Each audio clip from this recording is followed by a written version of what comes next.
Okay, let us begin. God created us. Dios nos creó reflejando la naturaleza de Dios. Nuestro Creador nos bendice. Dios vio que todo lo que había hecho estaba bien. Sí, de veras era muy bueno. Escuchando no siempre es posible. Recortar un bigote, viendo a otra persona directamente o hablando con claridad. Bendeciré su nombre y serás bendición.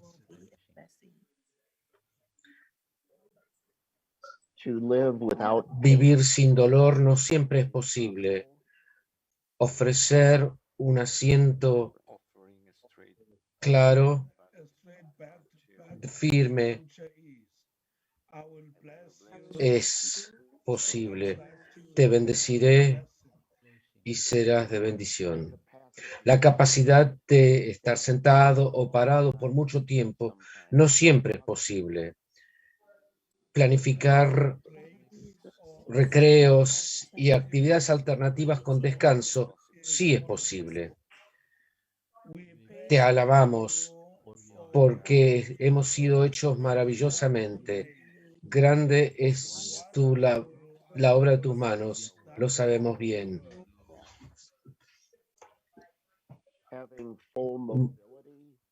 Teniendo movilidad plena no siempre es posible. Reemplazando una puerta pesada o ofreciendo una silla de ruedas y un espacio en un círculo comunitario es posible. Te alabamos, estamos maravillosamente hechos. Grandes son tus obras, lo sabemos bien.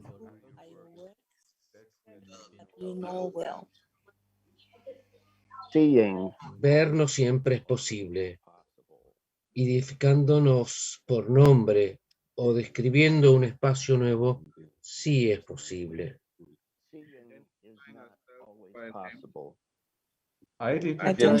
Te alabamos porque estamos maravillosamente hechos.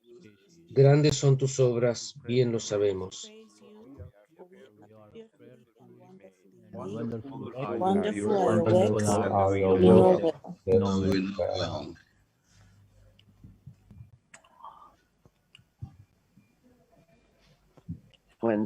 Cuando hablando claramente y con distinción no es posible, podemos pedir que empiecen otra vez hasta que entienda, o decirlo de otra manera, con una pregunta sí o no. Eso es posible. Dios es con nosotros en todo lo que hacemos. Dios vio lo que había hecho y verdaderamente estaba muy bien hecho. Pensar claramente y comprender inmediatamente no siempre es posible. Repetir o simplificar las cosas sí es posible. Creo que ¿qué somos los seres humanos para que tengas conocimiento de nosotros? Mortales para que te preocupes. Sin embargo, nos has coronado con honor y gloria. Relacionarnos bien con otros no siempre es posible. Creando una rampa social, presentándonos o tomándonos un tiempo para conversar, sí es posible. ¿Qué somos los seres humanos para que tengas conocimiento de nosotros? Mortales para que te intereses. Nos has coronado con gloria y honor. Glory and honor. Blessed be God. Bendecido sea Dios que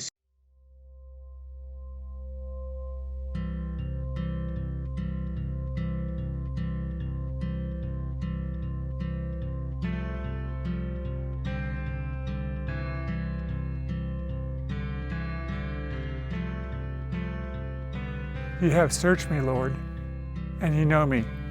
You know when I sit and when I rise. You see my thoughts. You discern my going out and my lying down. You are familiar with all my ways. before words on my tongue.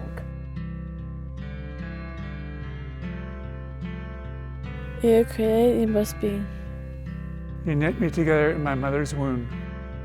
I praise you. I praise you. I praise you. I praise you. Because I am fearfully and wonderfully made. I am fearfully and wonderfully made. Your works are wonderful. My frame was not hidden from you. I made a sacred place. When I was woven together in the depths of the earth. You eyes on my unseen body. My eyes were made the things for me. On the days ordained for me. Were written in your book.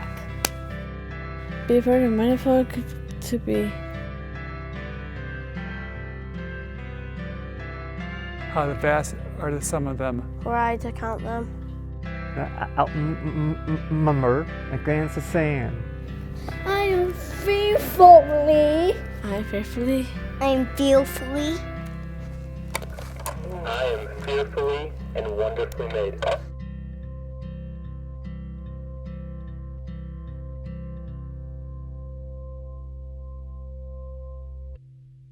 I'm Dr. Aishwarya Rao. I'm a pediatrician and a public health consultant from South India. I'm also a woman with a locomotor disability, and I'm increasingly using a wheelchair these days for my mobility. I run a shelter for homeless women with disability in Chennai, India. We have around 60 women with predominantly locomotor, speech and hearing disabilities, visual impairment reside here at any time. Yes. Yes, that is the presentation. The second screen. Second slide, please. Yeah.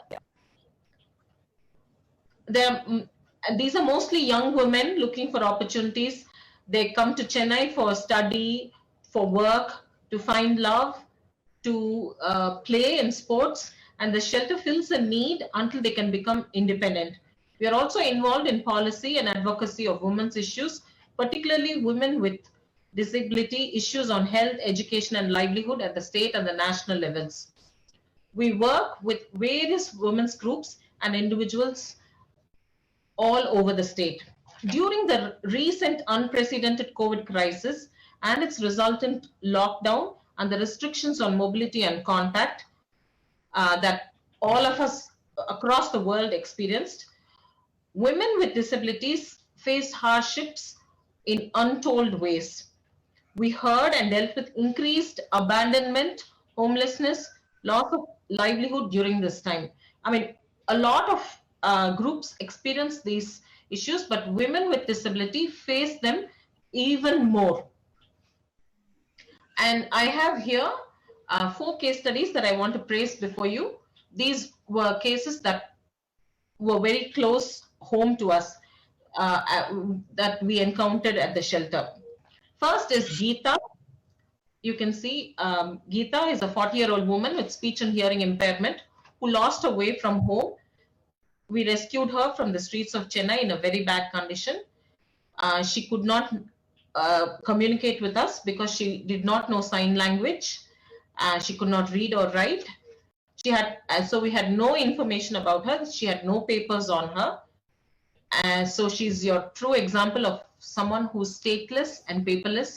We gave her a name Geeta, and she became one of us. Later, we also found that she was infected with HIV. She refused ART medications. She could not understand what HIV is and what the infection is and about compliance to drugs. During the lockdown, on a Sunday evening, she started, we knew she was, her end was near. Her last wish was for flowers. She wanted to deck with flowers. We could not buy flowers for her that evening as she lay gasping for her breath because of the lockdown. That night she passed away. So the next day morning we covered her with flowers and we buried her. The next is Aruna. Aruna is a fellow disability leader a very strong, a tall leader. She's a 100% blind woman. She holds a job. She has a very good job, government job in the revenue department. She commutes to her commute during the entire lockdown. They worked. So her commute to office became very difficult, and she describes great difficulty navigating the roads of Chennai, especially because of social distancing. People will not come near her to help her, hold her hands, and to help her cross the road or to board a bus. The next case is Rajalakshmi. This is a young woman with disability. She is also a Dalit woman, which is an untouchable woman. Untouchability is a practice. It is illegal to still practice untouchability, but she comes from a traditional untouchable class. She married, she fell in love with this man, and she married, and she has a little family. But both her families disowned her. Her husband's family and her family disowned her. And during the COVID crisis, she and her husband lost jobs, and they found themselves without any money and without a home because they couldn't pay the rent. So and none of her family, nobody would take her in because all of them, disowned her. So for the 4 months of the lockdown, she and her family lived in a temple. They went from temple to temple, and they lived like nomads during this time in their hometown of Sivagangai. The next case is of Jayamma. Jayamma is an 85-year-old woman with 100% visual impairment. We rescued her from a government hospital, COVID ward. She was infected with COVID and she recovered. Her family apparently came and admitted her, but during the entire hospitalization, no one came to see her. After she was cured, no one came to find out what happened to her. So the family basically abandoned her during the COVID crisis. We didn't know who her family was. She was unable to tell where she's coming from, where her home is, and she had no papers on her. So we had to take her into the shelter, and she stayed with us for some time, for nearly a month, and then we found a place for her in an old age home where she can stay until her time comes. So the stories go on. There are so many stories we found at this time where women with disability were particularly found themselves in great hardship. This is on one side. And then we have also stories of hope. Our shelter women were in the front line. The next slide, please. During the complete lockdown, our women said, we will not be quiet. We will not watch when the world is experiencing this great difficulty. So the women started making masks. So they learned from scratch. They watched YouTube videos and they started making thousands. We made maybe during the entire initial lockdown about 50,000 masks. Women were churning out masks by the hundreds every day. And these masks were given out for essential workers, non-clinical frontline workers, the traffic policemen, the hospital cleaning staff, the conservancy workers on the streets of Chennai who were cleaning. So our women got busy. The next slide, please.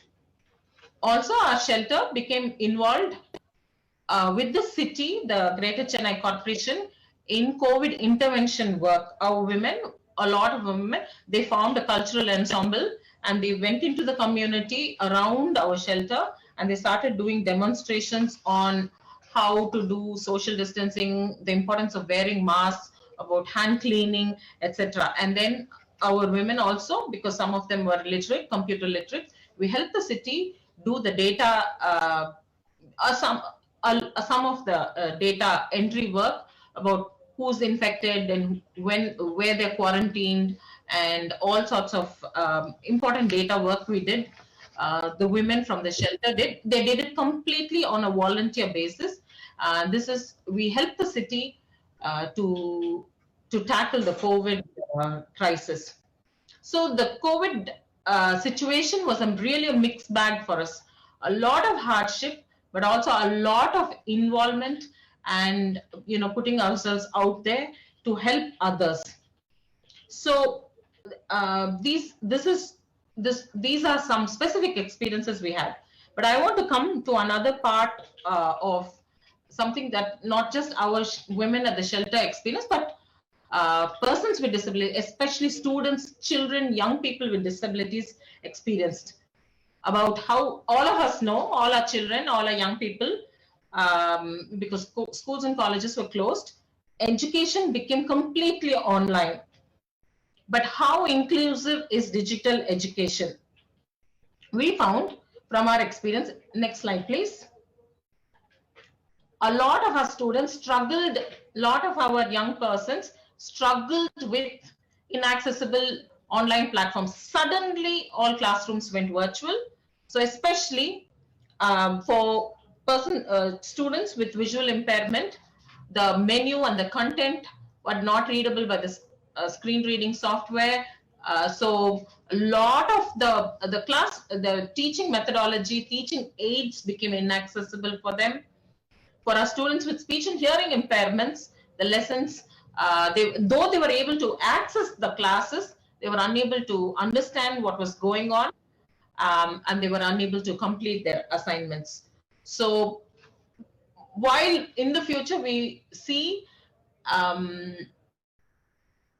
digital education as being inclusive, but unless the teachers are trained, and there's a long way to go, unless a lot more changes are incorporated into online education, a lot of students will be left out. So this has been a takeaway experience for us. The next slide, please. Another thing is this whole culture of work from home. Suddenly with the COVID lockdown and everything, everyone started working from home, and working from home became a thing.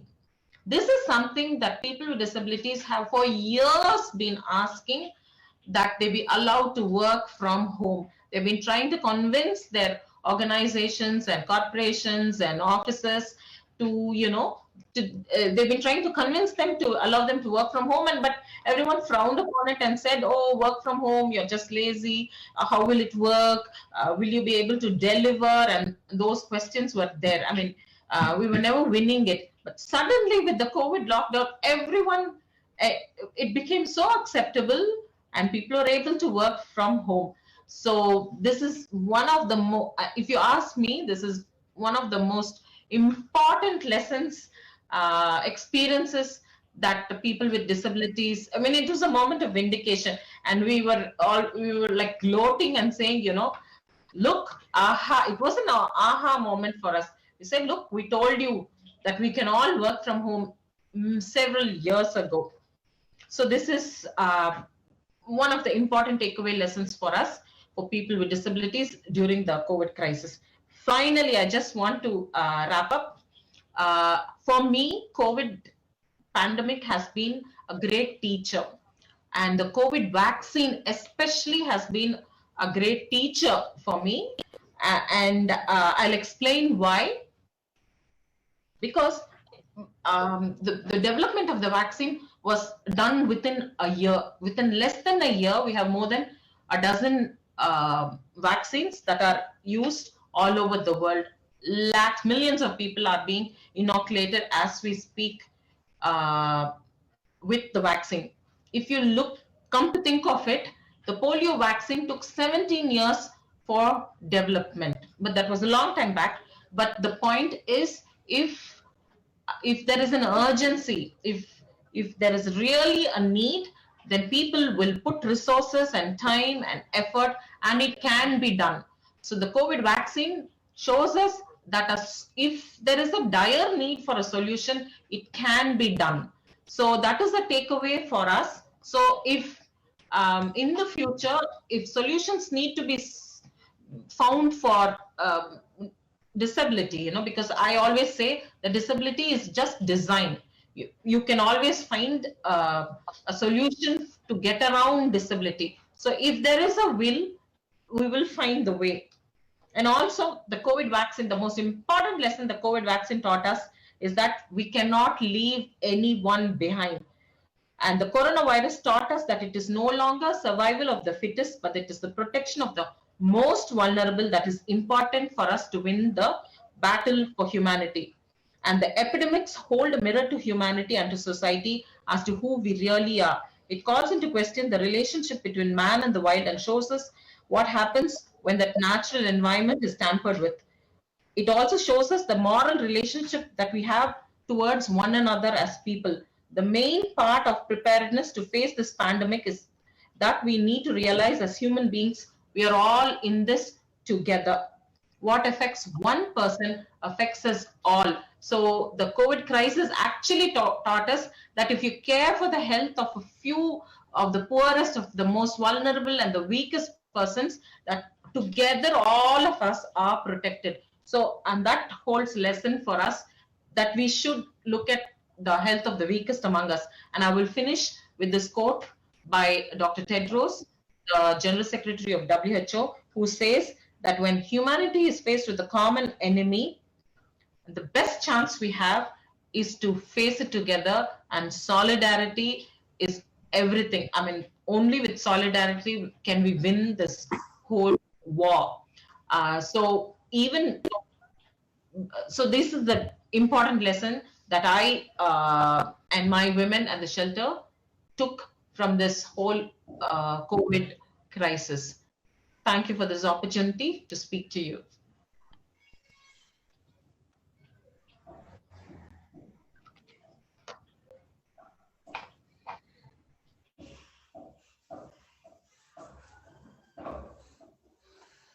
Let us affirm our faith together. We believe in God, the Father, the creator of all things. God has created each of us uniquely and differently, each with our own abilities and each with our own limitations. We affirm that God has called us to celebrate differences and rejoice in one another, opening our hearts to one another in love and acceptance.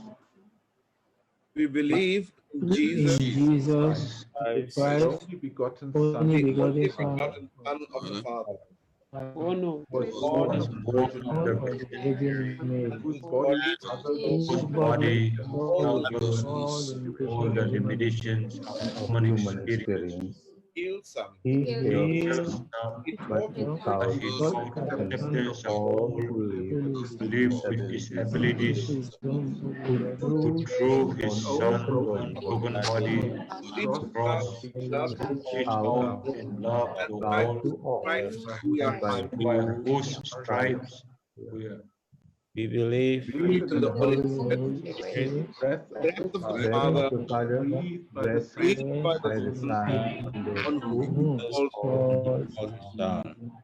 We believe in the presence of the Holy Spirit, who rejoices with us when our hearts are united, and in the power of the Holy Spirit that makes us unity possible. We believe in justice and peace for all, and aspire to be present in the Holy Trinity under Father, Son, and Holy Spirit. We affirm that only in this diversity is the fullness of God aims to be found, calling us to create spiritual communities of justice that truly reflect this diversity. We look forward to the return of our Lord Jesus Christ, who will reign of God on earth in the resurrection of the dead and the life everlasting. Amen. Friends, we shall now go into discernment groups. I am pasting the discernment questions in the chat box, and it should be available for everyone. We will reduce the time of the discernment groups a bit because we have gone over time a little. And here are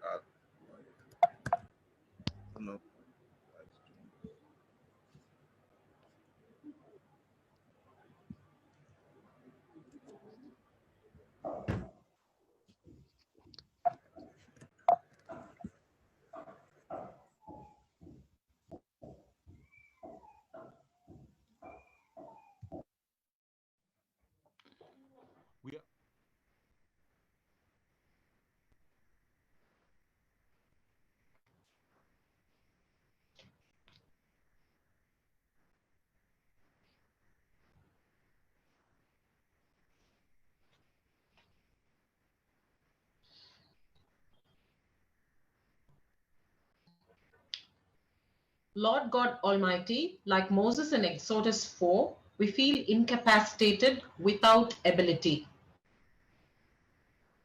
However, your response to Moses reminds us, Lord, of your sovereignty, wisdom, mystery, and mercy, presence. and presence. As you As you are with us, teach teach us us what to what to do. do. You have fed us at your table.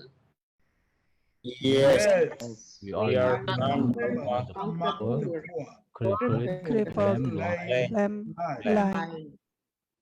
Some of us had turned down your invitation with many excuses. Many of these excuses have wounded ourselves and others intensely, directly and indirectly, We hear, but have not heard silence. have not heard the silenced voices. we see, But have not seen the gifts, strengths of people with disabilities. we speak, but Have not spoken your love and grace, languages, empowerment. we need sign languages, we need braille, we need tactile, we need text to speech and speech to text technology. We need safe and We need assistive devices, love screens, we need personal assistance, accessibility. We need to embrace the other and one another, to invest our time and energy in promoting dignity for all. And still there is room. Room for those who are excluded. room Room for those who are wounded. room for us. Yes, room for others, room for me. Not at anyone's expense.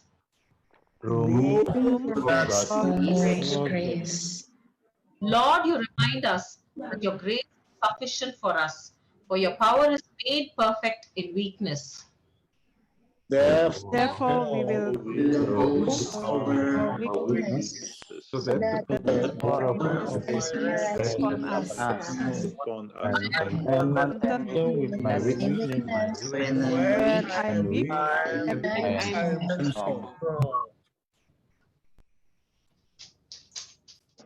Thank you very much for the prayer, Isara. We are now ready to move over to the sharing circle as we listen to our friends, brothers and sisters from Indonesia. We now hand over to them to lead us. Shall we start? Thank you, Lungile. My pleasure. Good evening, yes. Good evening, everyone. Welcome to the second session. Indonesian churches will share our thoughts and theological reflection in experiencing the COVID-19 pandemic. I'm Silvana Apitule from the Protestant Church in western part of Indonesia. I'm also part of the officers of WCRC, and I'm honored to start this session with a brief introduction before my colleagues will share their particular experiences and reflection. Like many other countries in the world, Indonesia has also been undergoing a multidimensional crisis due to the COVID-19 pandemic. Nearly 10 million people lost their jobs. Cases of domestic violence increased almost 5 times. Sexual violence against women and girls, as well as violence against elderly people, LGBTIQ, and people with disabilities are also reported to increase significantly. This proves that the home is not always a safe place. Power relation based on gender, age, and ability in Indonesia is still imbalanced. Racism and violence due to political conflict in Papua continues to happen, adding to the IDPs and resulting in deaths. Political practices and policies that are against democracy continues to flourish. The mental health of victims and those who are affected by all these disasters is easily disturbed due to multiple trauma as a result of various negative experiences, especially experiences of loss and griefs, coming one after the other without proper and adequate treatment for healing and recovery. Since the lockdown and various other policies were announced by the Indonesian government in 2020, Indonesian churches have adjusted themselves and their ministry. The understanding and practice of being church experienced a shift and new changes. Also, the very meaning of mission and witness continues to be transformed, trying to find new forms that are responsive to the needs of the people living in multi-dimensional crisis during the pandemic and afterwards. Indonesian churches live in various specific and unique contexts. The potential, capacity, and challenges that they face are also varied and specific. On their own or together with the government and other elements of society, churches continue to fight to bring meaning to their identity and presence in Indonesia. They try to face their challenges to develop their structural and cultural capacities so that they are able to stop the spread of the COVID-19 virus and overcome the impact of the pandemic in various aspects of life, starting with online worship services, educating society on the importance of the M principles, wearing masks, hand washing, physical distancing, restriction of people's mobilization, and avoid the crowd, increasing diaconal help projects to overcome impoverishment, help meet the personal protective equipment needs of health workers, as well as implementing the vaccination program to support the success of Indonesian government's project. To the WCRC, as all of us know, the COVID-19 pandemic is an apocalyptic reality as it uncovers many things, especially the reality of deep inequality and the serious power gap between political powers in the world, as well as profound injustice in all areas of life. However, for faith communities such as us, the COVID-19 pandemic is also a kairos moment, especially to reinterpret our understanding of our identity and mission. As Reverend Najla Kasab, President of the WCRC said, today is a moment of kairos. Where we are called to act and strive to heal the world of the long-lasting injustices that not even the vaccine will heal. It is our road to seek new ways of strengthening the communion and transforming the world, to dream of new alternatives and new visions of reality based on justice. The multidimensional crisis of the COVID-19 pandemic, as well as other disasters, have indeed created anxiety, fear, and sadness due to the many traumatic experiences. But as is reflected in the Easter Faith Declaration of the Indonesian Communion of Churches, we, Indonesian churches, are committed to turn towards the one who is life, John 20:14-16. That is to the resurrected Christ.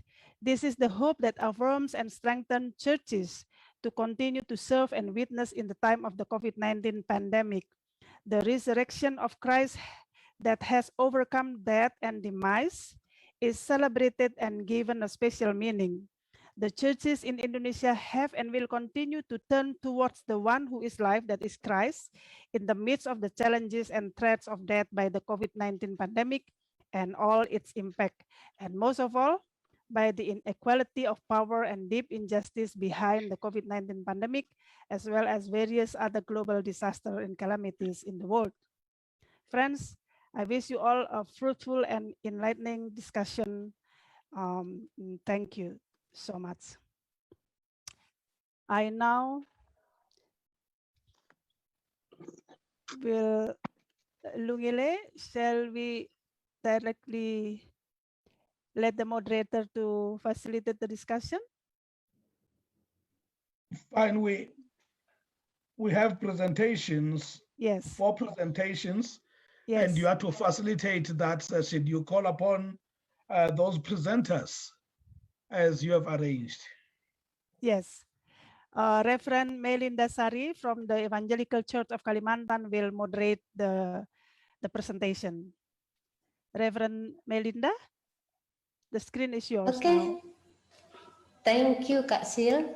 Sorry, I call her Kak Sil because we are best friends from many years ago. Wow. Okay, good evening for all my brothers and sisters.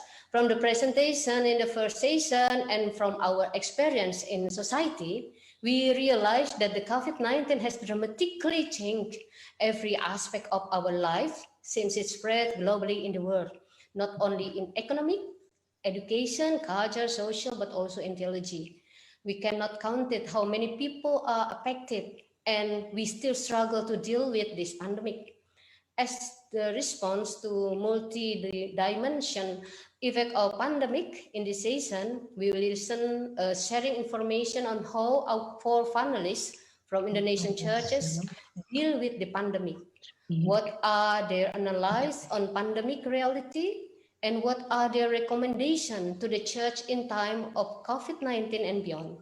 In this session, please presenter, you only have 5 to 7 minutes for presenting yours and without answer question session.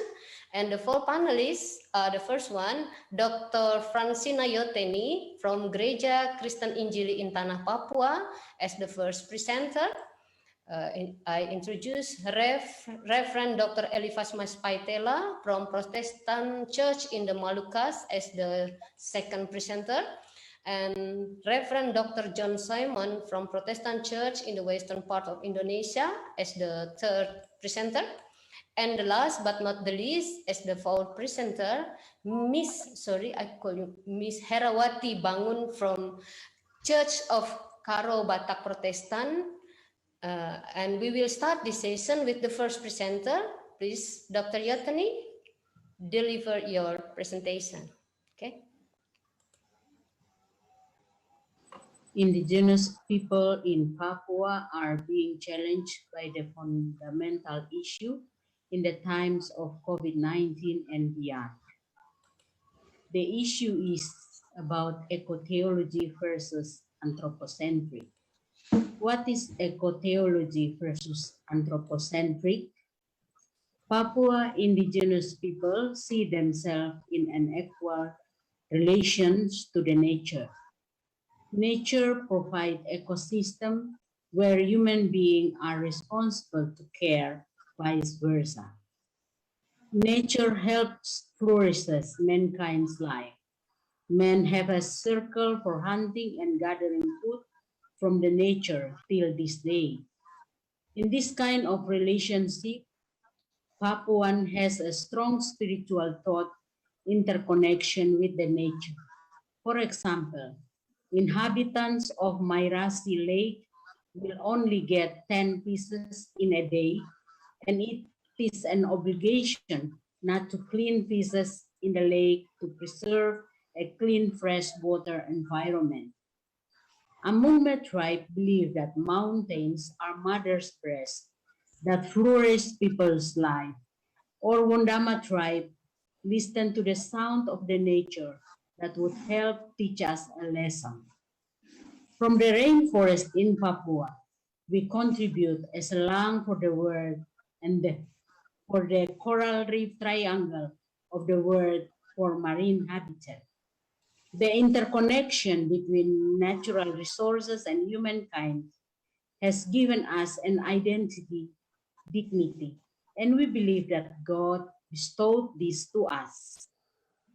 In fact, at this time, Tanah Papua or the land of Papua is already divided into pieces for the purposes such as palm oil tree plantations, mining company, food estate, aerospace, military base camp that caused land grabbing, ongoing extrajudicial killing, internal displaced people, IDPs of Nduga and Intan Jaya, deforestation, economic justice, both Papuan as people in marginalized.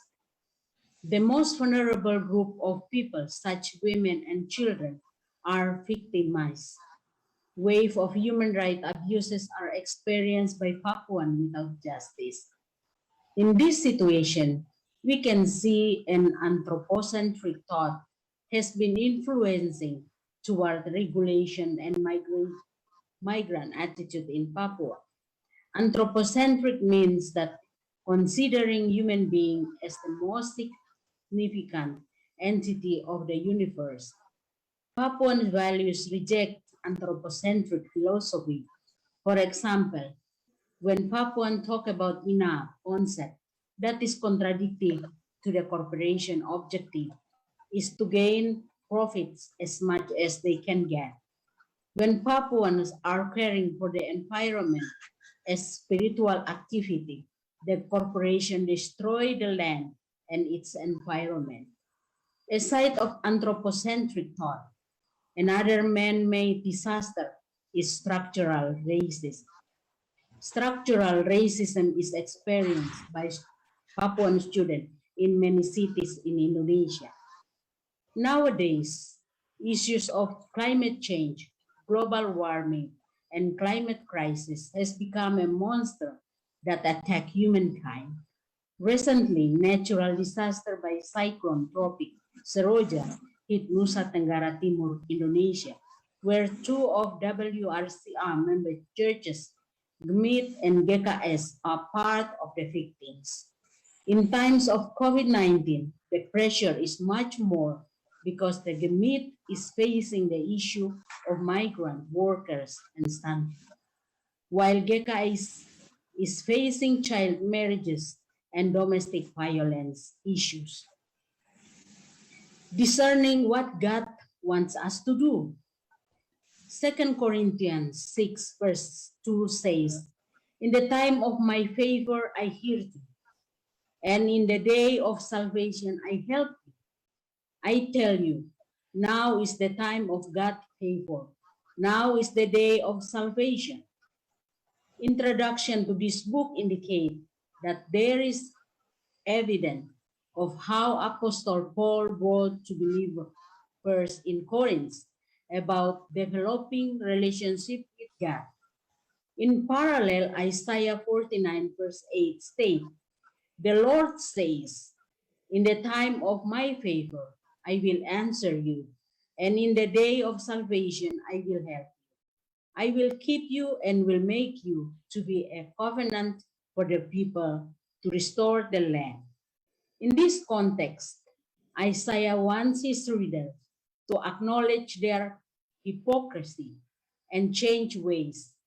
It is demanding a resolution for readers to decide to commit to faith or to unbelief. For me, these verses indicate that as believer of New Covenant, we have to commit to faith and developing relationship with God. However, the situation, God presence in there. I thank you.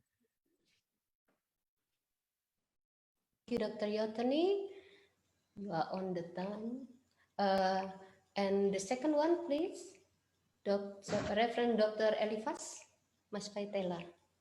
Thank you. What does God require of us? A theological question on disaster in the context of the Protestant Church in the Moluccas. The Protestant Church in the Moluccas is an archipelago church in the east part of Indonesia. We have 793 local congregations in thousands islands in Moluccas and North Moluccas province. We have been faced disaster several times, including social, humanitarian, natural, and non-natural disaster. In 1999 till 2002, GPM was hit by a riots which killed thousands of people and damaged in the religious dialogue between Christian and Muslim. In 2019, Moluccas and North Moluccas were rocked by earthquakes thousands times in 3 months, on November till January 2020. Then COVID-19 or coronavirus since March 22 to date. We realize that the COVID-19 has dramatically changed every aspect of life. we need a strong effort to deal with the changes. Coming from a strong cultural and communal root of church, we were shocked to see empty pew in the church at the church, but we have to adapt in this new normal context. For us as a church, this COVID-19 is an extraordinary event than truly unprecedented times. At the beginning of the pandemic, there were also some emerging opinion that COVID-19 is a pharmacy business and conspiracy and politics. It's just as a data, I want to inform you, it's just now the data from April 12. There are 3,035 confirmed cases. So the infection curve is getting flattening in Moluccas because people are educated well about the COVID-19. What the impacts of the COVID-19 in our churches or in the Moluccas? There are 4 impacts. One is on economic aspect. The problem of transportation as a result of a large-scale social restriction have an impact to food supply or distribution of the meeting basic needs, foodstuffs. Daily laborer or street workers loses their wage, termination of employment, etc. So the poverty rate is increasingly open and local congregation. The second impacts on theological aspect. There is a shift in theological perspective, especially in the context of liturgy, worship, sacrament, confirmation, Sunday school, and others. The third one on social aspect, a changing social relation, such as labeling and stigmatization for the confirmed COVID-19 patient and their family, and in some cases, the damage were done also to the whole villages. And finally, on child education aspect, because before COVID-19, parents tracing a time restriction on the use of gadget for children, but during the pandemic, children have to use smartphone for online schooling process, and social media become an online learning platform. The challenges is one, the poverty rate is increasing significantly. The second one is the lack of transparency of government policies related to COVID-19. The third one is the security of medical devices. Example, the mask, hand sanitizer, personal protective equipment for medical frontliners, and others. The fourth is the decreasing of economic activity. And the last one is the panic buying due to the media publication. How the GPM handling the situation? This is about our experience. The first one is we must make the education of COVID-19 process as an attempt to give a right information about COVID-19 or coronavirus and how to protect ourselves, our family, and community from virus transmission. As an archipelago church, the educational process is more important because the transportation and communication is difficulties. The second one is disaster management through GPM's disaster management agency handled by the church youth organization. They make the disinfectant spray in churches and mosques, public facilities, and distribution the free masks and vitamin for people and for medical workers. The third one is countermeasure for economic impacts through a diaconal service for the church members and neighbors, interdenomination and interreligious community, for the street workers and the child workers, for the drivers, elderly people, and to build local food consumption and inter-islands marketing. The fourth is countermeasure for issues for social impacts, eradicate the stigma and labeling for COVID-19 patient. And finally is church risk management.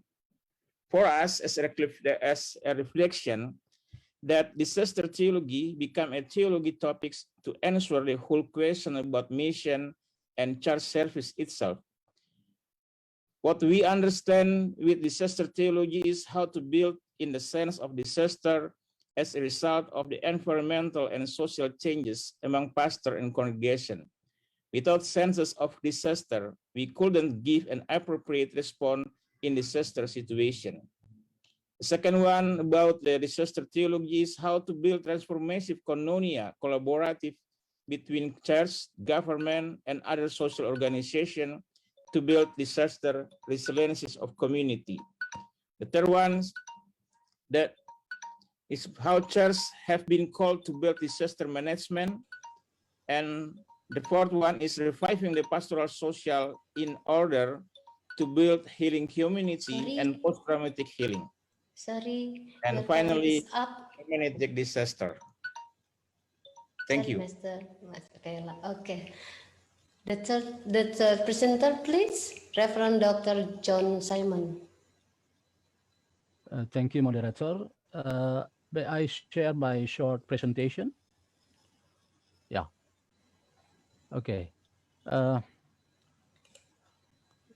I want to start this presentation by saying that GPB recognized COVID-19 when it became one of the cluster for the spread of this virus on 25 until 28 February 2021. GPB held an annual synod session in Bogor, which was attended by around 500 participants, consisting of diacon, elders, and pastors. And after that, several reports came from different provinces about trial participants who were sick and even died. We can look at these photos to show the empirical facts that I mean. Early March, the Indonesian government by President Joko Widodo announced a national pandemic by imposing a regional quarantine to national lockdown. The next. Becoming a COVID-19 cluster is not easy because of the stigma and negative views from the public toward GPIB as a disaster carrying organization. In some areas like East Kalimantan, some pastors were intimidated because they were considered to have brought disaster. There is also a story about members of GPIB congregation in Batam who were picked up by the government to be transferred to quarantine. The critical question is, what does the GPIB do? In my opinion, GPIB, which received the public spotlight for being a COVID-19 cluster, then took concrete response. The first, conveyed to all congregation in Indonesia to start a new order in social, economic, and religious life through activities and work from home. The second, convey to congregations to start a new order in online-based worship and pastoral ministry, such as praying at home, giving thanks to God for strength, healing, and courage, stay in touch with each other, and provide pastoral care by telephone, WhatsApp, and etc. The third, at the beginning of the pandemic, in synodal and local congregation, GPIB realized practice of solidarity or diaconic transformative by providing medical equipment for healthy workers, like doctors and nurses, and hospitals such as masks, personal protective equipment, hand sanitizer, and some photos, these photos can show it. The fourth, encourage online-based ecclesiastical meeting, both in the local and synodal level. For example, in October, the GPIB will hold a General Assembly as a 5-year ritual to elect new leaders and decide on several church theological documents, which will be done offline and online. The fifth, GPB encourage congregation members to access online-based markets to sell household products, food, and agricultural products. I exemplify to congregations, GPB Jurang Mangu in Tangerang, Banten provinces, and GPB in North Sumatra and Aceh provinces in these photos. The next. Yeah. And finally, today, GPB has become one of the pioneers for the implementation of independent vaccination for members of the congregation and the general public, especially the elderly and people with disabilities, which is held at the Jakarta Synod Office. The hope is that there will be 6,000 people who will be vaccinated in stage 1 and 2nd. First and second. With the 6 ways above, GPB participates in restoring the social and economic life of the community and the restoration of religious life in the new normal era. As the theological reflection on the COVID-19 pandemic and the efforts to overcome it, I recommended test 3 reflection, touch me not according to Slavoj Žižek, planetary solidarity according to Paul Rickers, and beyond basic Christian community to basic interfaith community. Next, touch me not, said Slavoj Žižek, touch in love and solidarity. Touch me not according to John 20 verse 70 is what Jesus said to Mary Magdalene when she recognized him after his resurrection. Christ says he will be there whenever there is love between his believers. He will be there not as a person to touch, but as the bond of love and solidarity between people. So do not touch me, touch and deal with other people in the spirit of love. Second, planetary solidarity. In my dissertation on Paul Ricoeur and emancipation tax, Ricoeur, French Calvinist philosophers, I quote his word, consciousness is more practical than representation. It was from this word that Ricoeur made a proposal for a planetary solidarity in action beyond mere present.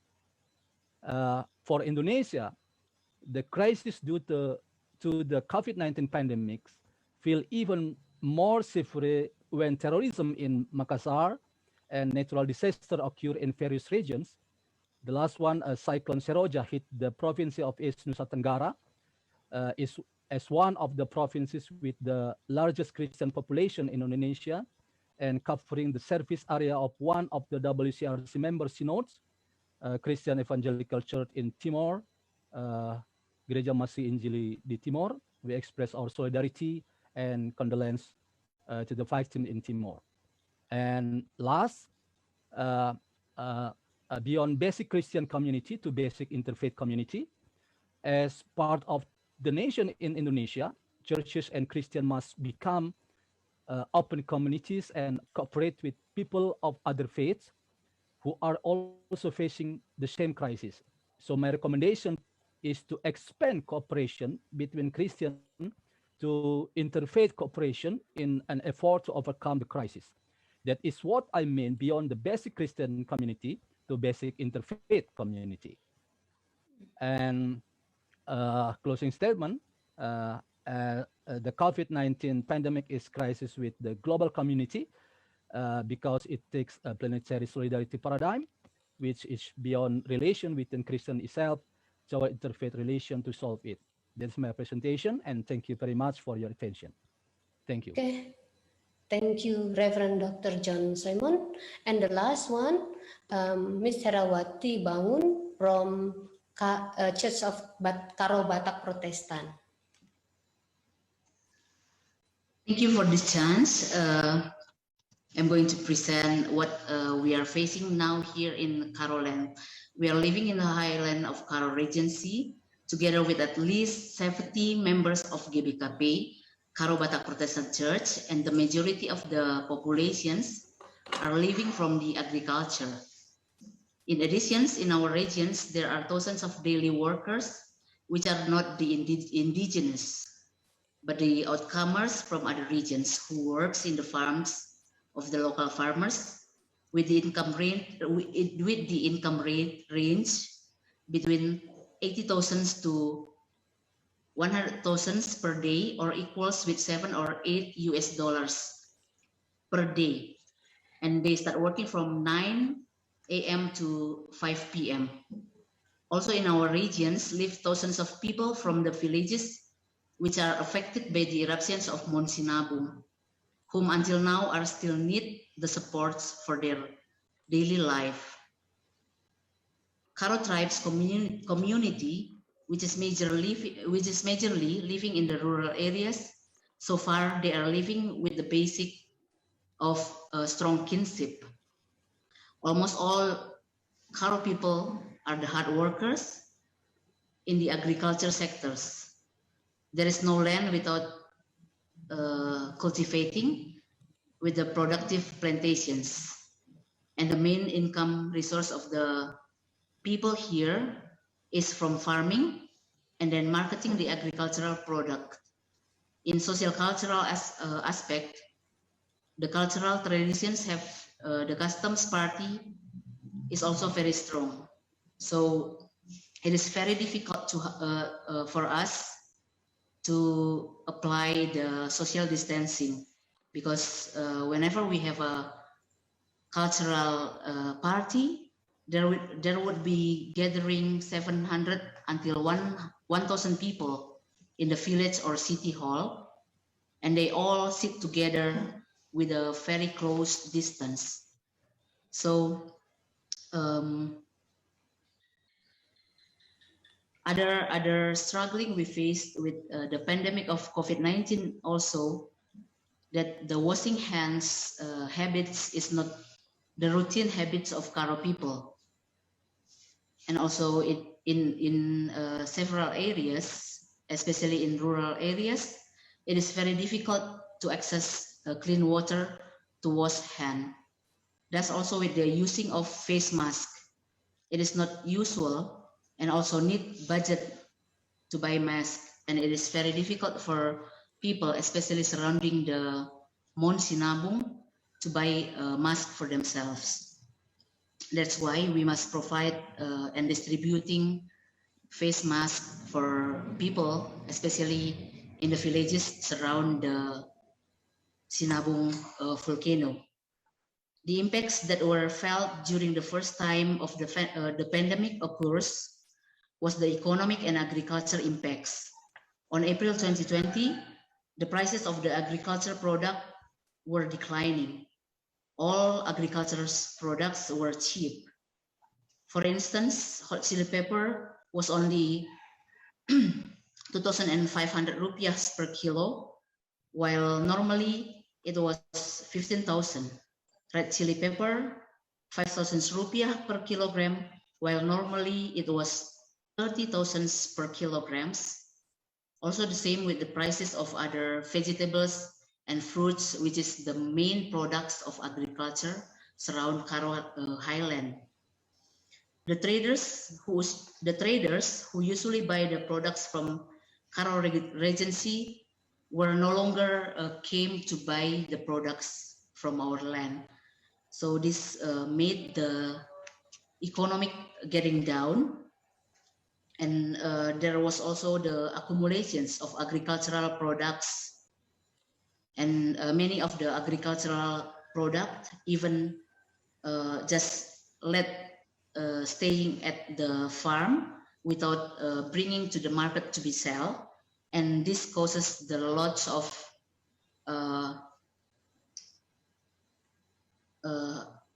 how to say that, the lose income for the farmers in our area.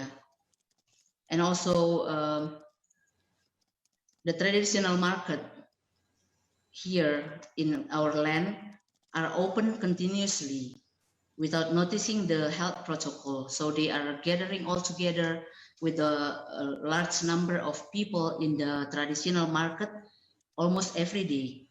And also due to the school and offices are closed, the driver of public transportations also facing the troubles because all schools are closed. Usually they transported the student and workers and also the daily workers to the field.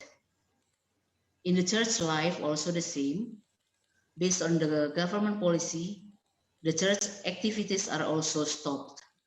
There is no activity at all in the church life. At the beginning, either opening or closing the church is causing the polemic and long discussions. It is considered to be disobedient to God's commandment, while in the other sides, if the church is open, there will be a death threat due to the pandemic.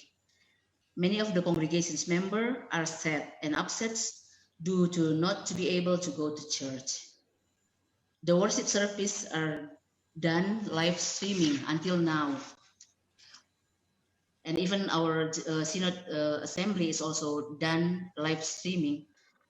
And this has never conducted before. The budget of church operational, including the salaries of pastors and church workers, are threatened not to be able to overcome, because so far the source for the salaries for pastors and church workers is 40% from the offerings of the congregational members. So how we should behave with this pandemic, in addressing those matters, as the church, the first concept we could touch if in that moment was how the church could fight to defend the life of congregational members and the community in the midst of the death threat. The church must be there to go out of the comfort zone, out of the ritual things, only both in the activities of the Karo cultural or in the church. Our success is not longer determined by the quantity of those who are present in the church, but it is determined by how far we ensure to save. How far the church could ensure the safety of the congregation's members and community life, even though it must break the traditions, habits. Since COVID-19 is not a disgrace or a curse, but we see it as an opportunity for the church and ecumenical community to claim to share the God news and to share the God news and heal others, based on Luke chapter 4, verse 18 to 19. And for this reason, it is necessary to educate the congregations and community in various ways. For instance, we educate all the members of GBKP about how to prevent and spreading, how to prevent the spreading of virus COVID-19, the emergency response actions we made in as a diaconia sector, as well as the formations of a small team. For at the beginning, only 3 people who opened the corona prevention post, we call that, supported by Diaconia Ministry with the disasters emergency response of GBKP. Sorry, Yeah. Your time is up. So but okay. if you need more, I will give you 1 minute to conclude about it. Yeah. Thank you. We only have the efforts to increase the economic of our congregation's member by performing the online market system, which we call Tigata, to accommodate all the products of our farmers. So we could sell it online. Tigata is named of this online traditional market, and it means our market, since Karo people is really familiar with the traders. So this is the spirit which we could raise to maintain the market, traditional market, without gathering people in one traditional market. So thank you. Okay, thank you, Ms. Herawati. Sorry, I have to cut our conversation. Okay, we have listened the presentations of the panelists, and thank you for all the panelists and also for the participant. Then I turn the next process to the teamwork of seminars. Thank you. Thank you very much to our friends, sisters, and brothers from the Indonesia. What does the Lord require from us at a time as this? We need to discern, confess, witness, and be reformed. We'll be breaking into our discernment groups for 15 minutes on the dot to answer the questions that are placed now on the chat box. We want to apologize because we're told that some groups did not see the questions to discuss in the previous discernment session. So the questions are now placed on the chat box. So let's break to our groups. Over to you, Nathan.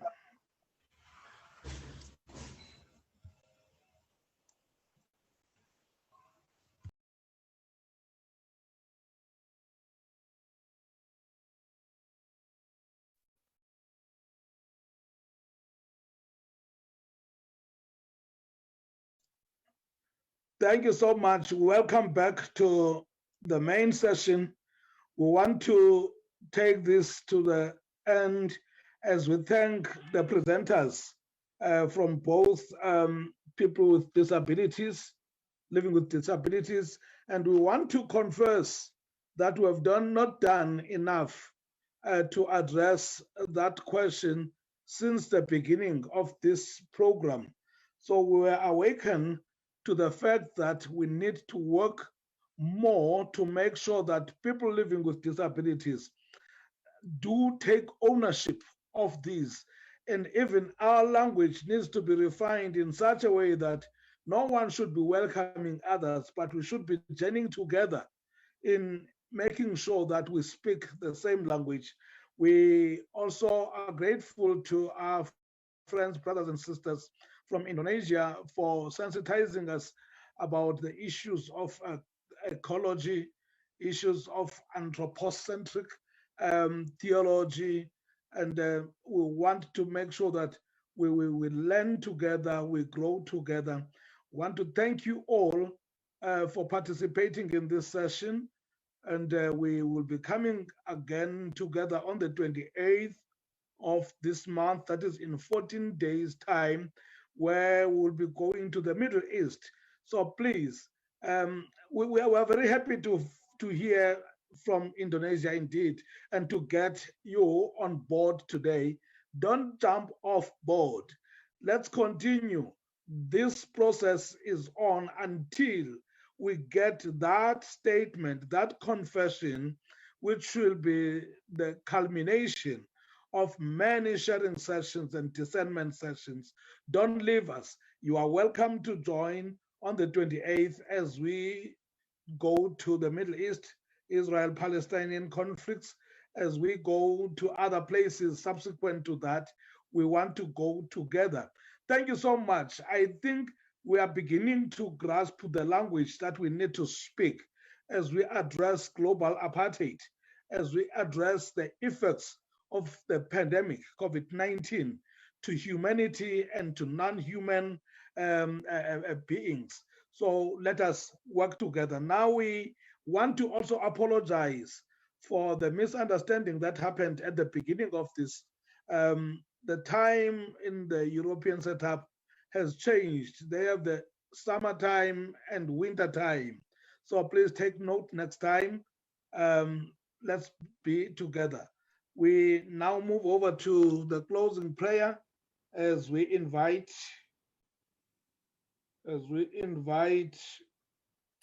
Meilani Rosau Augustina Samosir to close the session in prayer for us. Thank you so much once again. May God bless you.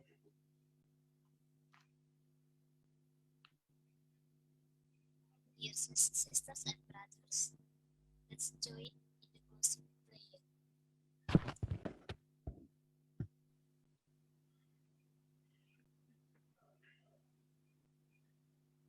Of our Creator, Lord and Sister. Amen.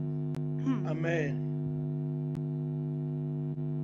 I think your headset is not properly connected to the computer.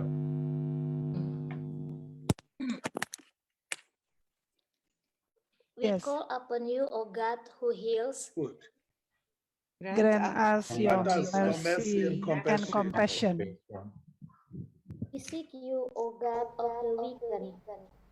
Comfort us, the afflicted afflicted and desperate. We continue to cry and pray, God, Embrace us all with your warm and full grace. Haleluya. Haleluya. Pujilah Tuhanmu selamanya. Haleluya. Nyanyi dan soraklah, agungkan namanya. Pujilah Tuhanmu selamanya. Haleluya.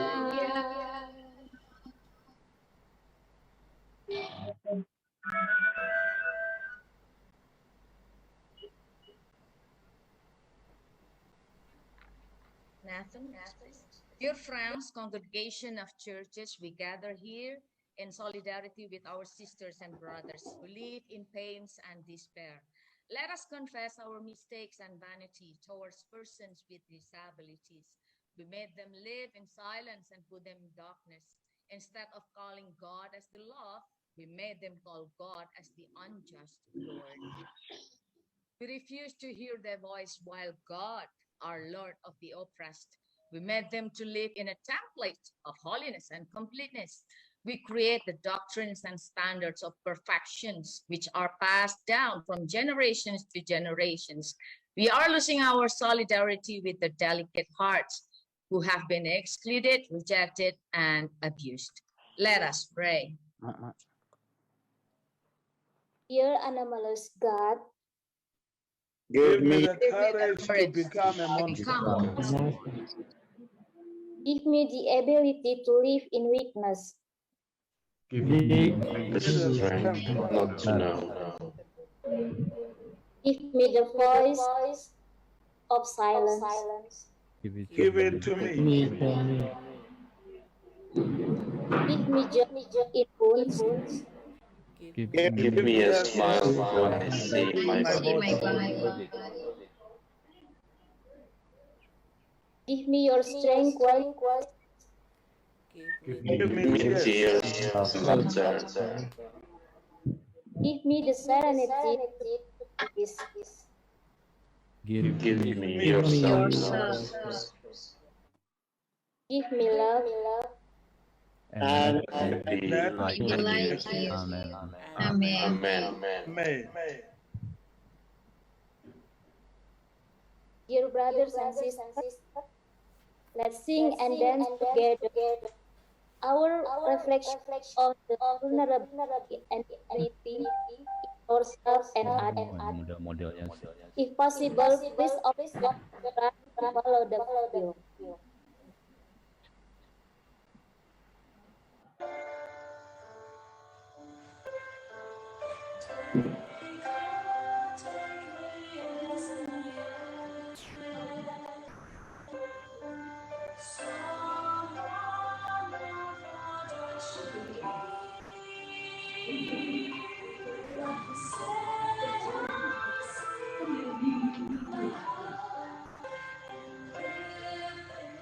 Wilayah DKI Jakarta takut nih. Kenapa Jeng? Kan udah kerja. Pemerintah hari. Kenapa lagi?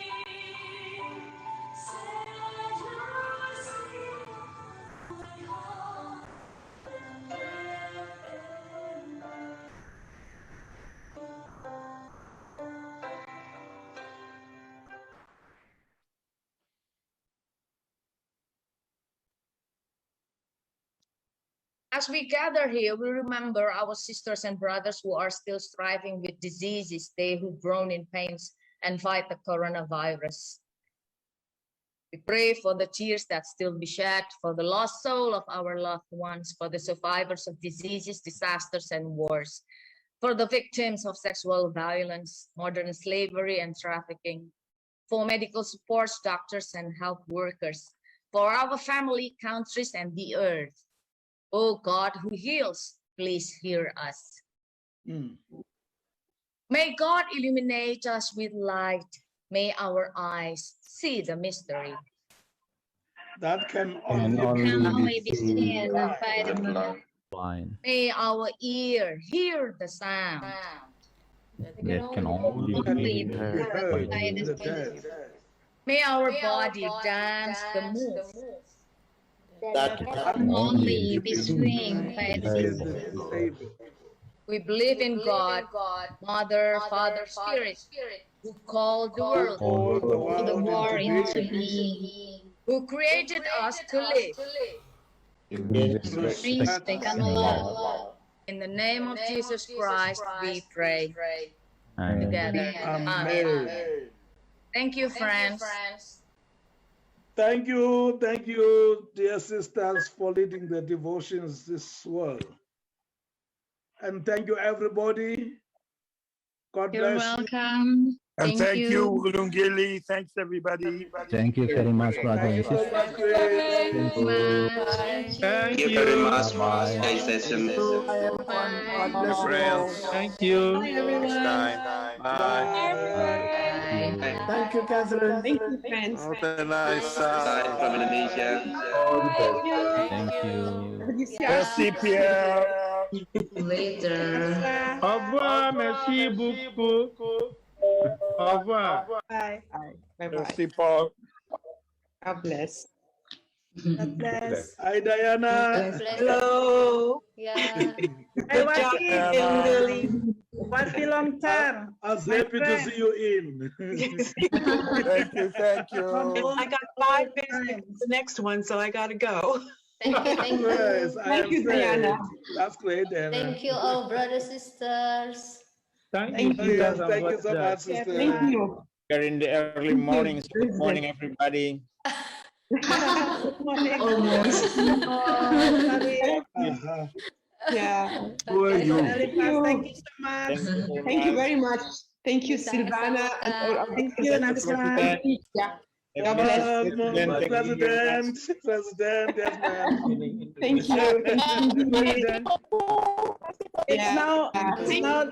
Thank you, Nathan. Thank you. Yes. Thank you. Photo for us. In the eastern part of Indonesia. Yes. Good Thank morning. you very much. Yeah. Thank you, Hans. April 15. Thank you, Hans. It was wonderful to work with you. Terima kasih. Thank you. Terima kasih. Terima kasih banyak. Terima kasih. Look. Yes.